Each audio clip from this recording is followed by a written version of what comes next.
हमारे साथ मंच में मंचासीन आज के इस कार्यक्रम की अध्यक्षता कर रहे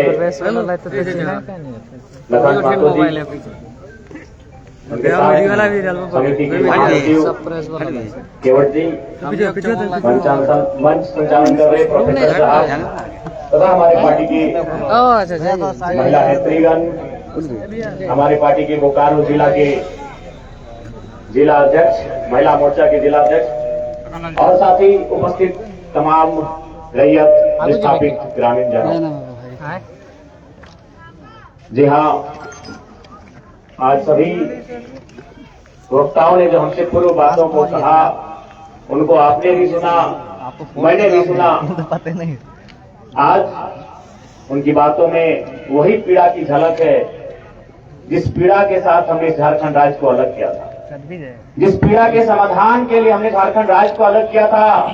आज उनकी बातों में वही पीड़ा की झलक दिखाई दे रही है। इसलिए आज हमें लगता है, आज हमें आवश्यकता है कि विस्थापित, तमाम विस्थापितों को एक मंच में आने की आवश्यकता है। निसंदेह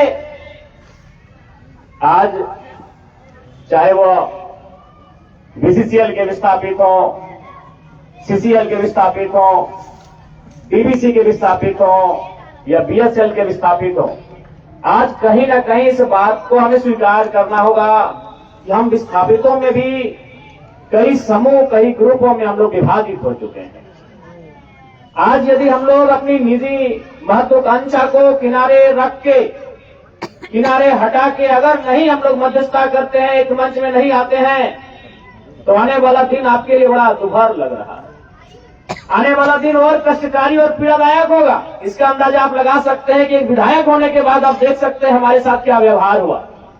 ठीक है, हमने चुनौती प्रस्तुत किया, चुनौती हम कल भी प्रस्तुत करेंगे, लेकिन विधायक होने के बाद आप देख सकते हैं कि जो प्रशासन की टीम आई थी, लगभग आधा दर्जन प्रखंड के प्रखंड विकास पदाधिकारी थे, आधा दर्जन थाना के थाना प्रभारी थे, SDM Bermo, SDPO Bermo, ADC Bokaro, उनके साथ साथ वाटर कैनन की गाड़ियां, फायर ब्रिगेड की गाड़ियां, आंसू गैस छोड़ने वाली गाड़ियां, रबर गोले दागने वाली गाड़ियां, ऐसा टीम बनाकर आई थी जैसे मानो वो रैयतों से नहीं बल्कि किसी आतंकवादियों से मुकाबला करने आए। क्या हाल होगा आपको सोच के देखिए। एक विधायक है हम, ठीक है, हमारे समर्थकों ने गलत किया था, सही किया था, वो अलग विषय है, लेकिन प्रशासन का ये रूप, ये कौन सा संवैधानिक तरीका है भाई? एक महज मामूली क्वार्टर का विषय था। ऐसे ऐसे क्वार्टर धनबाद बोकारो में गिनेंगे तो शायद 1 लाख के आसपास होगा, 1 लाख आसपास होगा। एक मामूली क्वार्टर के लिए जो प्रशासन ने अपना एक घृणित चेहरा दिखाया, बिल्कुल ये घृणित चेहरा था प्रशासन का, ये नफरती चेहरा था प्रशासन का, ये असंवैधानिक और मानवीय चेहरा था प्रशासन का। एक विधायक के साथ जब वो इस प्रकार का व्यवहार कर सकते हैं तो सोचिए आम ग्रामीण रैयत विस्थापितों का क्या हश्र होगा आने वाले सालों में। इसलिए आज मैं तमाम रैयतों से, जिन्होंने किसी परियोजना में, किसी कल कारखाने में कि डीवीसी की भी और परियोजना हो या सीसीएल पीसीसीएल की परियोजना हो, जिन्होंने अपनी जमीन देने का काम किया है, आज उन्हें एक मंच में आने की आवश्यकता है। मैं आपसे यह आह्वान करने आया। आज मैं एक विधायक हूं, एक 30 साल का युवा, एक सुनहरा सपना, एक सुनहरी जिंदगी हमारे सामने, लेकिन आज उस जिंदगी को ठोकर मार के हम कांटों की ताज को स्वीकार करते हैं। उस मखमली जीवन को हम ठोकर मार के कांटों के रास्ते को चुन रहे हैं, जबकि आपको भी मालूम है हम माननीय हैं, फूलों का बिस्तर हमारा स्वागत करने के लिए तैयार है, लेकिन हम कांटों की राह चल रहे हैं। 1 नंबर बोल ले जयराम दर्जनों ठेकेदारों का फोन आता है, बैठेंगे विधायक जी, दर्जनों वीआईपी लोगों का फोन आता है, 2 मिनट बैठिए विधायक जी, और आपको भी मालूम है उनके साथ बैठेंगे तो क्या डील होगा, आपको भी मालूम है। करोड़ों में ना सही लाखों में तो डील जरूर होगा। यानी एक मखमली बिस्तर को हम ठोकर मार के कांटों के साथ चल रहे हैं। किसके लिए? झारखंड के शोषित वंचित आवाम के लिए हम चल रहे हैं। अब क्या कमी होगी? एक माननीय को क्या कमी हो सकती है भाई?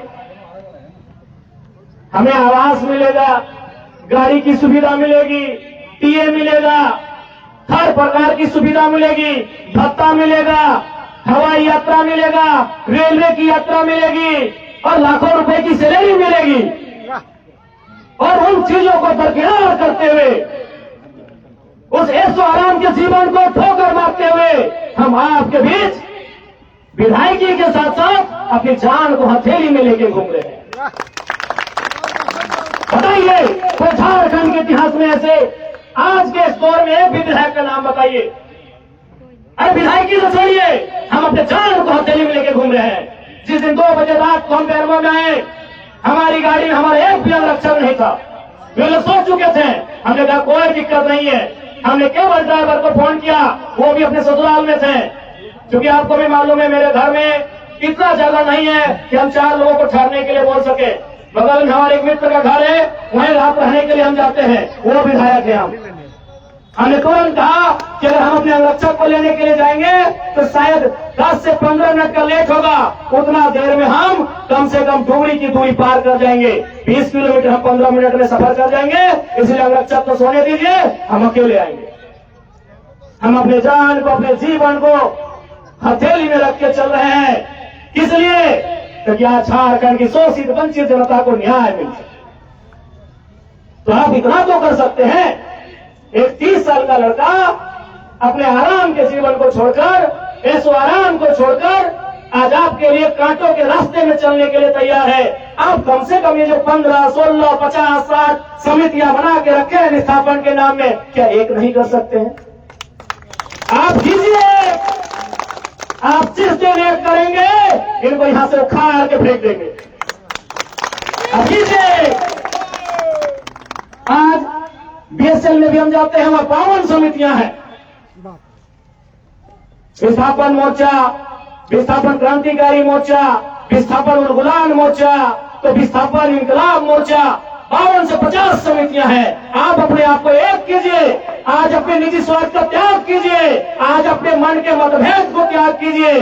क्योंकि आज अगर नहीं समझे तो याद रखिएगा आने वाले 20 सालों में, अरे आज तो कम से कम आपके हिस्से की बात कोई कर पा रहा है, आपकी हक की बात कोई बोल पा रहा है। आने वाले दिन अगर बोलेंगे ना तो शायद आपकी जबान काट ली जाएगी, बिल्कुल काट ली जाएगी। ये कौन सा रूप था? आप ही बताइए, कौन सा रूप था प्रशासन का? देखा था ना आपने? अरे पुलिस तो छोड़िए, पानी बरसाने वाली गाड़ी थी, आंसू गोला छोड़ने वाली गाड़ी थी, रबर गोली छोड़ने वाली गाड़ी थी, अग्निशमक की गाड़ियां थी, जैसे मानो किसी आतंकवादी से लड़ाई लड़ने आए हैं। इतने बेशरम, इतने निर्लज हो चुकी है आज यहां सिस्टम। आज हो सके आज भी मेरी बातों को कुछ लोग तोड़ मड़ोड़ के प्रस्तुत करेंगे कि विधायक के बोल सुनिए। अरे उनको नहीं मालूम है विस्थापन का दर्द क्या होता है। अगर वे विस्थापन को अध्ययन कर लेते तो शायद ये बोली बोलने का अवसर नहीं देखते। इसलिए आज मैं आपको स्पष्ट कहना चाहूंगा, और मैंने विधायक बनने से पहले ही कहा था, मैंने संसद के चुनाव लड़ने से पहले ही कहा था कि आज जो हार मैं देखता हूं पूरे झारखंड का, आज जो मैं अफसरशाही का व्यवहार देखता हूं, आज जो मैं प्रबंधन की मनमानी देखता हूं, मैंने बहुत दुखी होकर कहा था कि मैं पीएचडी का स्कॉलर हूं, लेकिन मैं शायद इस बात को आप लोग मेरा गलत कहें, लेकिन मैं कह रहा हूं कि कोयलांचल में रहने वाले लोग जो विस्थापित लोग हैं, वो हम दो, हमारे दो नहीं, 2 बच्चों को एक्स्ट्रा जन्म दीजिए और उनको केवल और केवल विद्रोह की भावना के साथ तैयार कीजिए। ये आपको बदला लेना है। बिल्कुल, इस मेरी बात से बहुत सारे लोगों का आपत्ति होगी कि माननीय कैसा बोल रहे हैं, लेकिन उनको क्या मालूम कि जिस जमीन को हमारे बाप दादा ने 1970 में दिया है, हमारे बाबूजी मर गए, लेकिन आप भी जवान बेटा वो बुढ़ापे की ओर चला गया है, लेकिन इंसाफ नहीं मिल पाया। और ये तो गनीमत है। झारखंड के किसान भोले भाले हैं, झारखंड के किसान सरल हैं, झारखंड के किसान सीधे साधे हैं। कि आज 1970 की लड़ाई को घिस घिस कर अपने जीवन को, अपने खून को गला गला कर लड़ रहे हैं। अरे ये बंगाल याद होगा तो 1964-65 का दौर था। एक दिन पहले कुछ जमींदारों ने, कुछ सामंतवादियों ने एक किसान को मारा था। उन्होंने नक्सलवादी और नक्सलवादी जैसे घटना को अंजाम दे दिया था। एक दिन पहले। ये तो झारखंड के किसान हैं कि 70 साल से बर्दाश्त कर लिए। बंगाल के किसानों ने एक दिन बर्दाश्त नहीं किया था। आज आप नक्सलवादी सुनते हैं ना, नक्सली नक्सली नक्सली, ये डिक्शनरी का वर्ड नहीं है। नक्सली कोई पूरा वर्ड नहीं है। नक्सली पूरा हो सकता है, नक्सली वर्ड पूरा वर्ड नहीं है। नक्सली एक्चुअल में, वास्तव में बंगाल में दार्जिलिंग जो क्षेत्र है, वहां एक गांव है, उसका नाम है नक्सलवाड़ी। नक्सली कोई डिक्शनरी का शब्द नहीं है जिसको हम लोग झारखंड में सुनते हैं नक्सली। एक बंगाल का गांव है, उसका नाम है नक्सलवाड़ी। उसी गांव में घटना घटी थी। किसानों को कुछ जमींदारों ने, जमींदार को आप प्रबंधन से ही तुलना कर सकते हैं, जमींदार को आप प्रशासन से तुलना कर सकते हैं, तो कुछ जमींदारों ने, उस किसान का नाम था जंगल संथाल। लगभग 6 फुट ऊंचाई का वो किसान था, उसका नाम था जंगल संथाल। उस किसान के कुछ साथियों को लाठी डंडे से पीटने का काम किया था। बदले में ऐसा क्रांति आती है, उसे आप नेगेटिव कहिए, पॉजिटिव कहिए, वो भी सही नहीं है कि आज उसे नक्सली और नक्सलवादी का नाम दिया गया। वे किसानों की घटना थी। अरे उसकी तुलना में तो झारखंड के लोग सीधे साधे भोले भाले लोग हैं। आज 70 साल से पीस रहे हैं, आज 70 साल से खिस रहे हैं। आज कई पीढ़ियां बर्बाद हो गई। आंखों के सामने बूढ़ी माँ इलाज के अभाव में तड़प तड़प के मर गई। आंखों के सामने जवान बेटा बेरोजगारी से तंग आकर खुदकुशी कर लिया। आंखों के सामने इतनी घटनाएं घट गई। आंखों के सामने इतनी घटना घटने के बाद भी आज झारखंड बर्दाश्त कर रहा है। ये बंगाल होता तो आज नक्सलवादी जैसी कई घटनाओं को अंजाम दे चुका होता। फिर भी वो कहते हैं ना कि जो जितना सीधा होता है, जो जितना सरल होता है, उसके साथ उतना दुर्व्यवहार होता है। आज वही सच्चाई झारखंड के साथ हो रही है। आज ये बताइए क्या मांग है रैयतों का? रैयतों का तो मामूली सा मांग है कि जिस जमीन पर वो, जिस जमीन में वो आदिकाल से, वो कोई प्रामाणिकता नहीं है कि कितने वर्षों से रहते आए हैं। वो काल हड़प्पा का काल है, महात्मा बुद्ध का काल है, या राजा महाराजाओं का काल है, मुगलों का काल है कि अंग्रेजों का काल है, उसका कोई प्रमाण नहीं है। जो कई वर्षों से जिस भूभाग में रहते आए हैं, जिस जमीन में जोत तोड़ करते आए हैं, उस जमीन को जब किसी उद्योग के माध्यम से, किसी परियोजना के माध्यम से अधिग्रहण किया जाता है, तो उस जमीन के बदले केवल कुछ मांग ही तो करते हैं कि हमें मुआवजा मिलना चाहिए, हमें नियोजन मिलना चाहिए। ये भी इनको भारी लगता है। और यही इसी बेरमो की सरजमी में शायद कई दर्जन ऐसे माफिया हैं जो कोयले की अवैध कमाई से करोड़ों का कारोबार करते हैं। अरे रैयत मांग ही क्या रहा है? एक मामूली नियोजन और एक मामूली मुआवजा की तो बात कर रहा है। उसमें भी प्रबंधन इतना प्रकार का पेच लगा देती है, इतना प्रकार के कागज में ये वो 30 पेच लगा देती है कि उसका आधा जीवन उस पेच को सुधारने में बीत जाता है। इसलिए आज शक्तिनाथ महतो ने भी कहा था कि हमारी एक पीढ़ी गोली खाएगी, हमारी दूसरी पीढ़ी जेल जाएगी, तब जाकर हमारी तीसरी पीढ़ी राज करेगी। शायद ये दूसरी पीढ़ी है, दूसरी पीढ़ी को भी संघर्ष करना होगा। आज अगर ये दूसरी पीढ़ी हमारी संघर्ष करने से पीछे हटेगी तो शायद तीसरी पीढ़ी को गुलामी स्वीकार करना होगा। अभी आपको तय करना है कि हम अपनी तीसरी पीढ़ी को गुलामी देते हैं या आजादी देते हैं।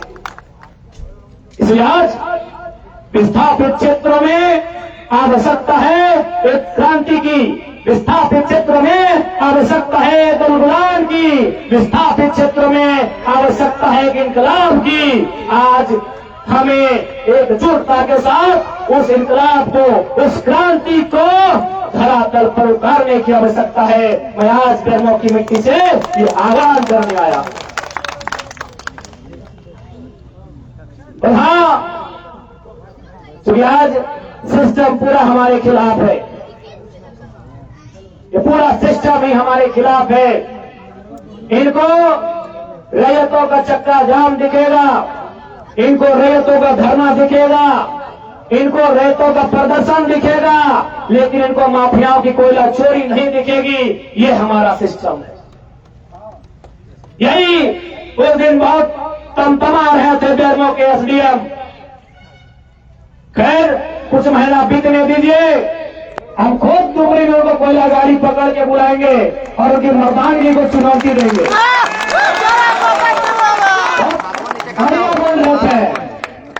सिंघम बन रहे थे बेरमो के एसडीएम। वो इंतजार कीजिए, हम भी अध्ययन कर रहे हैं कि डिस्को कोयला किसको कहते हैं और कोयला कौन कौन कोयला किसको बोलते हैं। हम स्टडी कर रहे हैं, हम पकड़ेंगे उस कोयले की गाड़ी को, क्योंकि आप उसके बाद देखेंगे आपकी मर्दानगी कहाँ होती है और आपकी अकड़ कहाँ होती है। आपकी अकड़ को कहाँ डालेंगे उसका कोई ठिकाना नहीं होगा। बस हम इंतजार कर रहे हैं उसका। इसलिए आज तमाम रैयत बंधुओं से हम आग्रह करेंगे कि आज भूल जाइए, आपसी मनमुटाव को भूल जाइए, आपसी मनभेद को भूल जाइए, आपसी मतभेद को भूल जाइए। आज आपको एकजुट होने की आवश्यकता है। और याद रखिएगा, गुलामी से कई गुना बेहतर एक संघर्ष, एक आजादी के लिए संघर्ष की गई मौत होती है।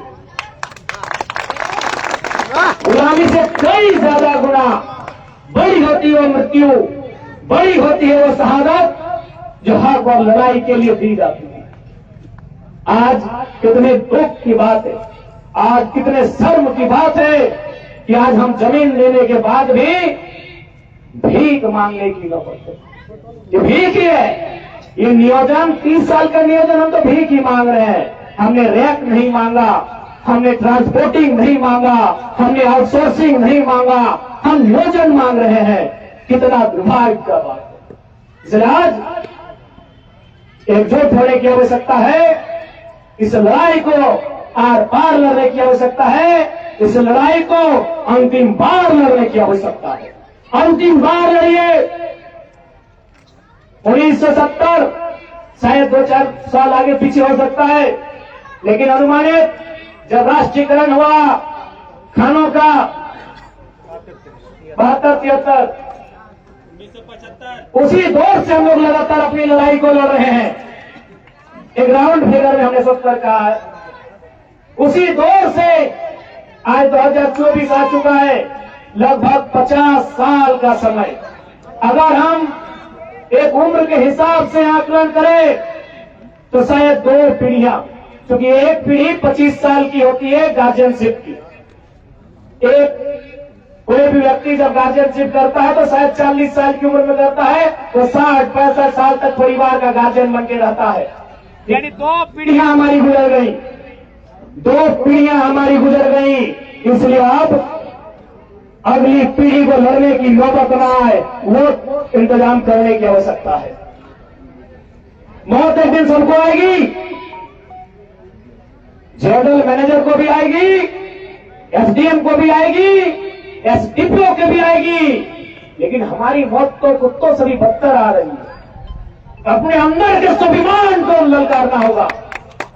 आज क्या हाल हमारा है, हम पशु से भी ज्यादा बदतर हो चुके हैं। आज रैयत अपनी जमीन देने के बाद कुत्तों बिल्लियों से भी बुरा व्यवहार हमारे साथ होता है। एक माफिया अगर टेलीफोनिक बात कर ले सीएम से, वो बाप बाप करता है। आज हम कोर्ट कचहरी कानून पेपर कागज सब जगह से देख लिए, लेकिन आज वे कहते हैं आप लीगल नहीं है, ऐसे नहीं है, ये नहीं है, यहाँ कमी है। इसलिए आज हमारा जीवन कुत्तों और बिल्लियों के जीवन से भी मामूली हो गया है। आज रैयतों का जीवन एक पशु के जीवन से भी मामूली हो गया है। मौत तो एक दिन आएगी, मौत की आगोश में सबको चले जाना है, लेकिन आज यही कहेंगे इस बार मौत स्वाभिमान से हो, इस बार मौत अभिमान से हो, इस बार मौत आने वाली पीढ़ी के अधिकार की सुरक्षा के लिए हो। इसलिए आज बेरमो के साथ साथ झारखंड के तमाम विस्थापितों को मैं यही कहूंगा कि आज आवश्यकता है आपके एकजुट होने की, आज आवश्यकता है आपको एक साथ चलने की। अरे लड़ाई पहले जीत तो लो, फिर अलग अलग दिशा तय कर लेना। लड़ाई जीतने से पहले ये अलग अलग दिशा तय करने लगते हैं। इसलिए आज हमारी ये दुर्गति है, उसका परिणाम हमारे सामने है। आज उसी का परिणाम हमारे सामने है। इसलिए हम किस राजनीतिक दल से है नहीं है, कोई मैटर नहीं है। अगर कोई रहे, चाहे वो भारतीय जनता पार्टी के साथी रहें, जेएमएम के रहे, कांग्रेस के रहे, आजसू के रहे या एमसीसी माले के रहे, जो झारखंड के रैयत विस्थापितों की आवाज को बुलंद करेंगे, हम पार्टी के प्रोटोकॉल से हटकर उठकर उनका साथ समर्थन करेंगे। पार्टियां बनती हैं, बिगड़ती हैं, पार्टियों का एक कालखंड होता है। कालखंड के बाद वो पार्टियां भी काल के गाल में चली जाती हैं, लेकिन बचता है कुछ तो मानव समुदाय बचता है। और उस मानव समुदाय की सुरक्षा के लिए हम किसी भी प्रोटोकॉल को तोड़ने के लिए तैयार हैं। इसलिए आज बेरमो की सरजमी में जितने भी रैयत आए हैं, आप सभी से आग्रह होगा इस बार एकजुटता से आर पार की लड़ाई लड़ी जाए। परिणाम क्या होगा नहीं होगा तो तकदीर पे छोड़ दीजिए। ऐसे भी 70 सालों में कौन सा हमारा अच्छा परिणाम हुआ है। मौत का क्या होगा, ये दमनकारी प्रशासन प्रबंधन की गोलियों से मारे जाएंगे, उससे बुरा क्या होगा। इसलिए इस बार जो भी रैयत आंदोलन के लिए घर से निकले, ये ध्यान के आइएगा, या तो जीत के आएंगे या तो वीरगति दे के आएंगे। यदि झारखंड अलग राज करने वाले लोग, वो भी घर से यही निकलकर यही सोच के निकले थे, या तो झारखंड राज अलग करके आएंगे या तो वीरगति दे के आएंगे। झारखंड राज अलग लेंगे तो बेशक हम नहीं रहेंगे, हमारे आने वाली पीढ़ी उसे सजाएगी। वही सोच के भारत को भी अंग्रेजों से आजाद किया गया था, वही सोच के झारखंड को भी अलग किया गया था। तो आज वही सोच के विस्थापन की लड़ाई भी लड़ी जानी चाहिए कि आने वाली पीढ़ी सजाएगी। हमको जो करना है वो हम तो करके जाएंगे, आने वाले नया मौसम बनाएंगे, हमें यह तय करना है। जो आह्वान हुआ है 6 जनवरी 2025 से अनिश्चितकालीन चक्का जाम का, मैं चाहूंगा सभी रैयत एकजुट होकर उस चक्का जाम के कार्यक्रम में उपस्थित होंगे। और मैं भी अपने जेल कैंप परिवार के सभी साथियों से गुजारिश करूंगा कि वे लोग भी उस कार्यक्रम में साथ सम्मिलित होंगे। और हमें भी क्षेत्र से जब जब समय मिलेगा हम आएंगे, जाएंगे, आते जाते रहेंगे। हम आपको अपनी निगरानी में रहेंगे, आपके उस कार्यक्रम को सफल बनाए, ये मैं सभी से आह्वान करता हूं। पुनः कहेंगे, जान एक दिन सबकी जानी है, जिंदगी एक फानी है, जान जो दिन जानी है, करदार जो दिल में ठानी है। जान एक दिन सबकी जानी। आज तकलीफ इस बात की है कि जान जाने का डर केवल रैयतों को है, प्रबंधन को नहीं है। ये डर सब में होना चाहिए, क्योंकि जान सबकी एक ही तरीके से जाती है। उनको लेने के लिए स्पेशल यमदूत नहीं आएंगे, हमारी तरह उनका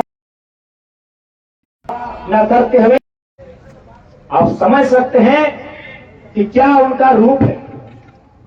यही बोकारो जिला बीएसएल में इतना खटाल कब्जा किया है कि इनका हैसियत नहीं होता है।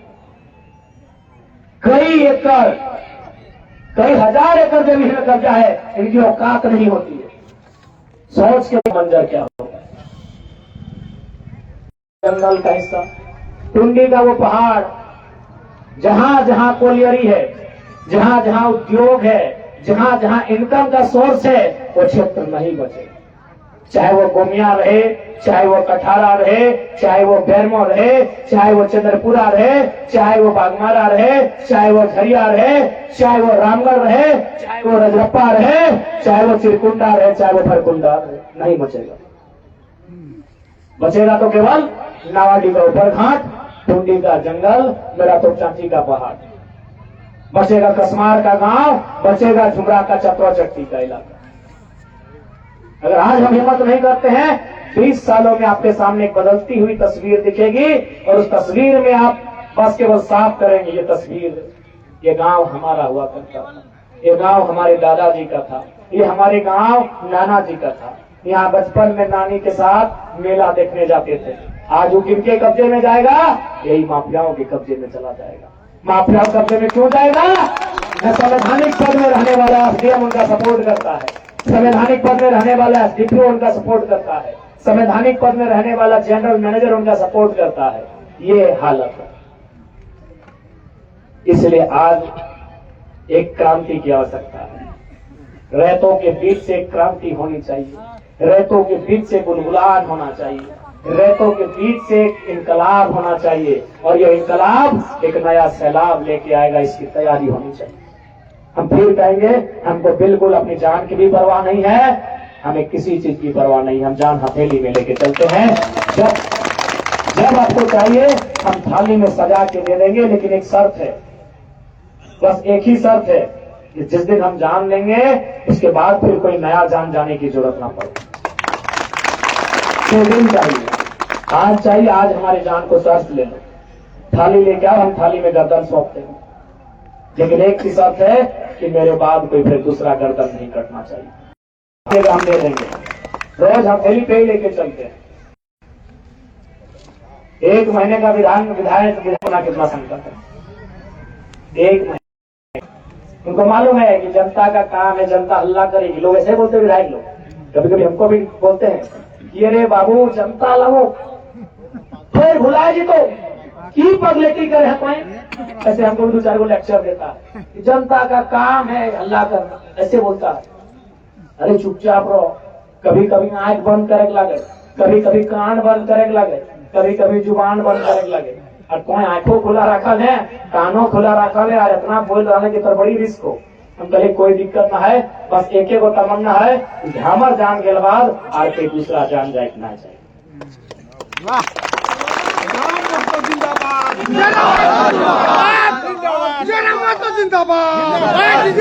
जिंदाबाद।